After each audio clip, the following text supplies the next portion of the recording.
Okay, that's kind of funny because I was not trying to go live at this second, but it went live, so I'm going to stay on. I'm just going to flow with it.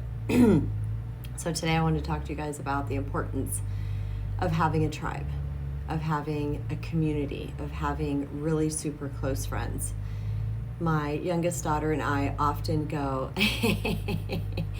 you're one of the reasons, my friend, that I'm recording this right now, Flyboy Edwards.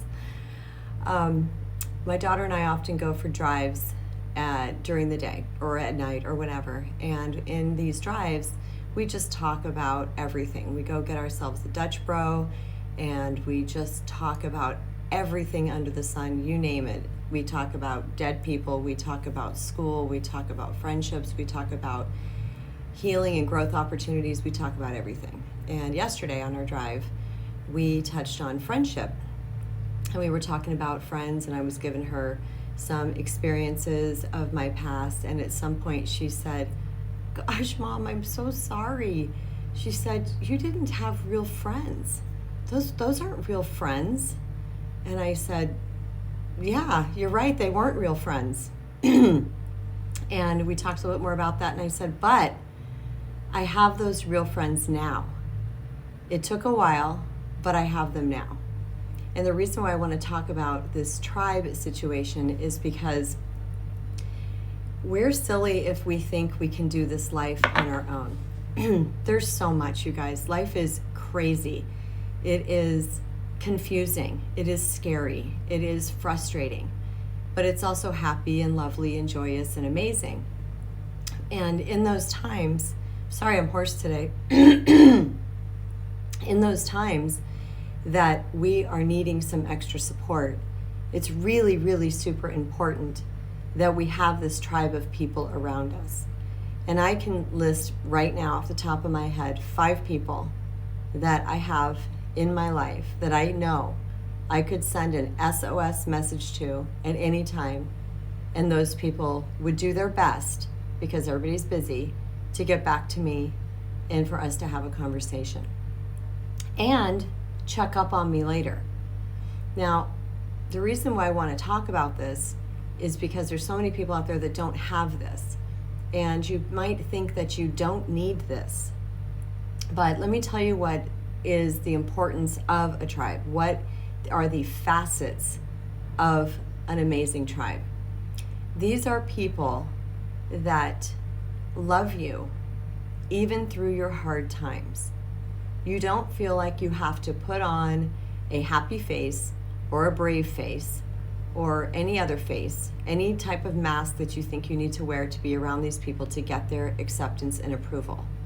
Your relationship is built from the ground up. Sorry, I'm drinking a smoothie right now and maybe it's making me. But this is something that is built from the ground up. It is built from mutual exchanges back and forth, mutual vulnerability, which begets connection. And when 2 people are honest with each other, they build a really tight connection because they learn from each other that they can hold that space for the other person, and that their space is going to be held likewise in return. There's no judgment. It's allowing the other person to be where they're at and loving them anyway. Now, some people who may not have a tribe like that right now, it could be that you've had the need to be approved of. And so you're wearing different masks around different people. And you're going to attract people to you that like that mask for whatever reason. So then when you remove that mask in a moment of authenticity or really needing help, they may not be able to handle you without that mask on, because that mask made them comfortable, and that's why they attracted to you. So if you have yet to find that community for yourself, I invite you to work on taking off all masks, taking off the need to be approved of, so that you can show up in an amazing, authentic way, and so that your people can find you. I call it kind of like a lighthouse. How do people find you is you resonate this light and they see it from off in the sea. They go, oh, there it is, and they aim towards that. When you are your authentic self, people who vibe with you are going to be attracted to you. There was another point I was going to make with that. The people who are not in alignment with you as you grow and shift and heal and evolve are going to fall off. Take the camouflage off. I love that. For you, Flyboy Edwards. Yeah, I forgot what I was saying. What was I saying? Can you type it in the thing?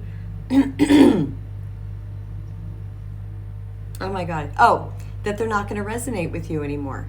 So they may start to fall away. And I've touched on this before in other lives that I have posted and in my story. Let those people fall away. It's okay.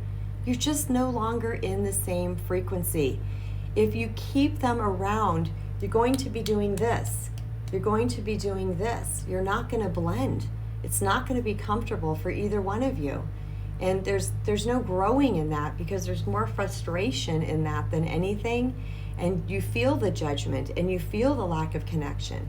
But if you keep pushing for that thing, that's actually a door that the universe is trying to close for you to make more space.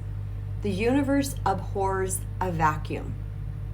What is a vacuum? It's anytime something gets sucked out, the universe will push something else into that space. So if you allow something to leave your life, as you're no longer in vibration with that, the universe is going to bring in something more, something better, new and improved. But the problem is often we don't like the feeling of rejection. We don't like the feeling of missing somebody. We don't like the feeling that maybe we did something wrong or now they don't like us. The key is to get comfortable with that feeling. Who freaking cares? Who cares? Let them go.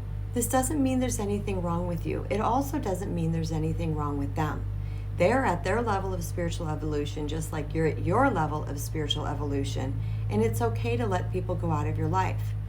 And speaking of that, I had a couple people that I considered my dearest, dearest friends, and I loved them so much.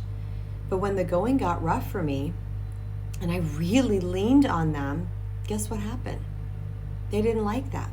Now, I'm not someone who stays stuck for long, but let me tell you something. In the midst of a tsunami, when your entire world is imploding, shit is hitting the fan, you're scared to death, you're anxiety-ridden, and you just need somebody to support you. They hung in there for a little bit, but eventually they just kind of faded away because they couldn't hold that space for me. Because why? I was wearing a mask for the majority of that relationship. It wasn't a mean mask. It was a great mask. It was a mask of, I got you, I'm supportive, I'm strong. And everything I did was in support of them. So I attracted people that needed that type of support. And when I needed it, they were not equipped to handle what I needed. Does that make sense? Some of you might be thinking, well, that's kind of lopsided. Well, it is lopsided, but it's an is. I can either fight against that thing or I can accept it as a reality. I had one girlfriend that I had known since childhood. I mean, I knew her. We lived on the same street. We were like this. We were freaking frack. We had the same nickname for each other. And at one point in our life, she's another one, when I started going through the tsunami and stuff was getting real and it was really scary. And I was leaning on her. She literally said these words to me. She said, I can't have you fall apart on me. You are my rock of Gibraltar. What about me? I had held so much space for her entire life through you cannot believe. But when I needed her, she was like,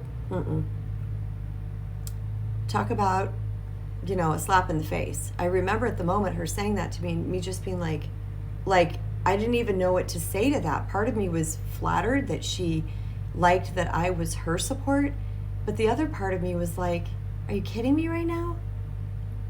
Really?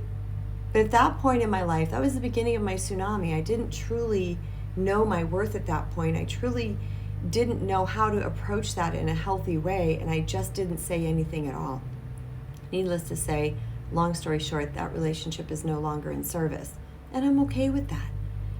Because the peeps that I have in my life right now love me, respect me, let me be me, all of me, farting, pooping, cussing, whatever I am, weird sense of humor, loud, not loud, quiet, whatever I got going on at that time, they love me anyway. And I appreciate that more than I can ever say, because I know I can't do this life by myself. I'm just one person. I'm one little mind. I'm one little brain. I'm a speck of dust in the universe. I need other people. I need people's perspectives. I need their validation. I need them to call me on my shoot when it's present. I need people to say, Kristen, you know, that little thing right there, you could have not done that. Or, you know, did you speak up about this? Question me. Challenge me to be better. I want to be better. I don't want people that are walking on eggshells around me or pussyfooting around me. And I want likewise in return that I can show up for them in that most amazing way too. And one of the things that people might find hard about me is that I'm a truth teller. I'm not a jerk. I'm not mean. I'm super loving, and all of it comes from an open heart. But I want to be able to say my truth and my honest feelings, thoughts, and intuitions regarding their situation without them, you know, calling 911 because their ego got bruised. Do you see what I'm saying? I want them to be able to be like, I see that. Or no, I don't see that. I don't care. And that's what I love about this, is having friends that we can connect and be a team, be a community, be a tribe, and hold space for each other, be that support system. I'm gonna cut this short, but I have one more thing to say.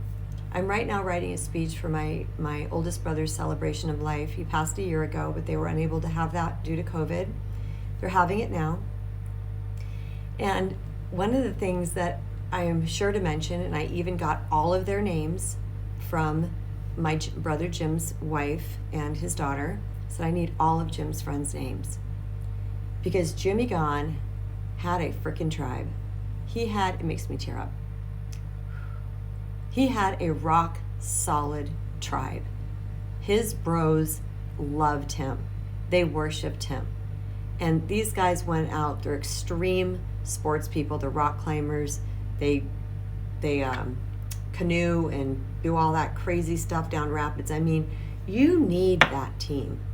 So if you look at your life like that, like you're hanging from a rope a mile high at Half Dome in Yosemite, and you're pooping in plastic bags, and you're sleeping on portaledges, and you got to count on the guy above you to have you and to put the right piece in the crack. You got to have its rock solid tribe. Look at your life in the same way. Look at your life as if you're canoeing some rapids. Look at your life as you are each other, or that you are on a cliff, a rock face, a mile in the air. And knowing that you have these people around you. Sometimes life is going to feel like we are on a rock face, like we are in the rapids, whatever we else got going on. It's going to feel like that sometimes. And knowing you got your crew by your side when you need them matters. It's also important that we don't become, that we are not just taking, we are giving as well. And I know, I was going to say I hope, but I do know. I know that I am that for my people as well. They need me, I'm there. My husband often says to me, when we're watching a movie at night, I'm texting somebody, he's like, who are you texting? And I'm like, you know, so-and-so. And he's like, why? And I said, because they're having an issue. But we're watching a movie together. And I'm like, yeah, but he or she would have my back, and I'm going to have he or she's back, his or her back. And he's like, yeah, I get you.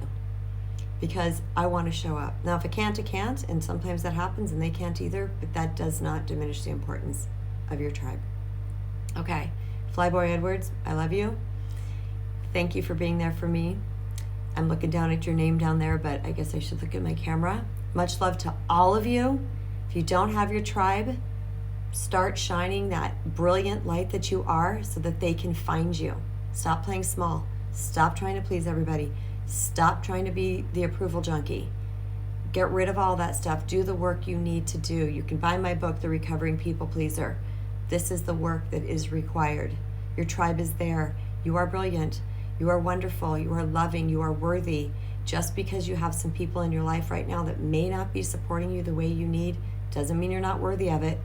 It just means you got to do a little internal work so you can shine that light fearlessly, unapologetically, so that those people can find you. Much love.